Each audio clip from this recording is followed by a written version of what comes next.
বাবা সুফলকে না পেলে আমি এ জীবন ডাকবো না। আরে শোন, বুঝেছিস? আচ্ছা ঠিক বলেছো বাবা। বাবা সুফল আমাকে পছন্দ করেছে, আমাকে বিয়ে করবে। কি হলো বাবা, তোমরা চুপ করে আছো কেন? আমরা তো তোর বিয়ের কথাই ভাবছি। কি রে মিষ্টি, আমার বিয়ের দিনে তুই বউ সেজেছিস কেন আর মাথার চুল সাদা করেছিস কেন? এবার আমি চুল সাদা করে বউ সেজে সুফলকে বিয়ে করব। তুই বেহুশ হয়ে শুয়ে থাক দই। বর এসে গেছে, বেরিয়ে আয় মা। এবার শুভ দৃষ্টিটা করে নাও বাবা। বাবা এত বুড়ো, সুফল কোথায়? দাদু সরে এসো, তার আগে বলো তুমি কেন বিয়ে করছো? তোমার দিদি কোথায়? দই? সুফল আমাকে বাঁচাও। এ কি অবস্থা তোমার? মাথা দিয়ে তো রক্ত ঝরছে। হ্যাঁ মিষ্টি, কেমন করে মেরেছিলি? ওর তো জ্ঞান ফিরে গেছে। এটাই তো বুঝতে পারছি না বাবা। এবার আমি যা করবো দেখলে আপনাদের হোশ উড়ে যাবে।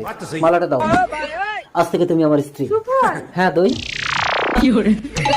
বউ, ও বউ। এই বুড়ো